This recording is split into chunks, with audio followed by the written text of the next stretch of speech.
இருசக்கர வாகனங்களுக்கு அதிரடியாக தள்ளுபடி அறிவிக்கப்பட்டிருப்பதால் 2 நாட்களில் தமிழகம் முழுவதும் பல்லாயிரக்கணக்கில் வாகனங்கள் விற்பனையாகிவிட்டன. இருசக்கர வாகன கடைகளுக்கு சென்ற பொதுமக்கள் தங்களுக்கு பிடித்தமான வாகனங்களை குறைந்த விலையில் வாங்கி மகிழ்ச்சியில் திளைத்துள்ளனர். இந்த பைக் புக் பண்ணுறதுக்கு வந்திருக்கேன். எனக்கு நேற்று நியூஸில் சொன்னனால எனக்கு இன்ஃபர்மேஷன் வந்தது.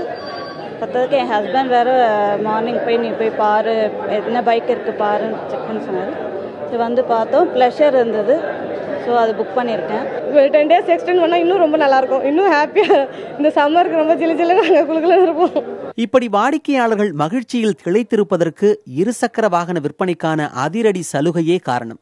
புகை மாசுபாட்டை குறைக்கும் நடவடிக்கையாக ஏப்ரல் 1ஆம் தேதி முதல் BS3 ரக வாகன விற்பனைக்கு உச்சநீதிமன்றம் கடந்த 29ஆம் தேதி தடை விதித்தது. இதனையடுத்து வாகன விற்பனையாளர்கள் அனைவரும் தங்களிடம் இருக்கும் வாகனங்களை உடனடியாக விற்பதற்காக அதிரடி தள்ளுபடிகளை அறிவித்துள்ளனர்.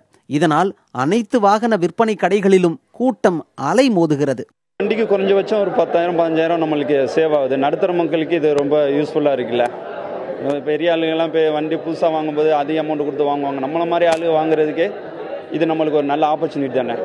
பொதுமக்கள் ஒருபுறம் மகிழ்ச்சியில் திளைத்திருக்க, வாகன விற்பனையாளர்கள் தங்களுக்கு பெரும் இழப்பு ஏற்பட்டிருப்பதாக வருத்தம் தெரிவிக்கின்றனர். கடைசிக்கு ஒரு 50% லாஸ்ல ஒரு மேனுஃபேக்சரர் பங்கு எடுத்தா கூட எங்களுக்கு இவ்வளவு லாஸ் இருக்காது. யாருமே பங்கெடுக்காம கவர்மெண்ட் ஏதாவது மானியமாவது கொடுக்கணும், அவங்களும் எதுவும் கொடுக்கல. இப்போ எங்களுக்கு ஓவரால் ஃபுல் லாஸும் எங்கள் சைடே இருக்கிறங்காட்டி எங்களுக்கு ரொம்ப மன உளைச்சல். அதிரடி தள்ளுபடியால் பெரும்பாலான கடைகளில் விரைவிலேயே வாகனங்கள் விற்று தீர்ந்தாலும் இருப்பு இல்லாததாலும் ஏராளமானோர் ஏமாற்றத்துடன் திரும்பினர். அதேபோல் பணத்தை உடனடியாக அளிப்பவர்களுக்கே வாகனங்கள் விற்பனை செய்யப்படுவதும் பெரும்பாலானோருக்கு ஏமாற்றத்தை அளித்தது. புதிய தலைமுறைக்காக செய்தியாளர் குழு.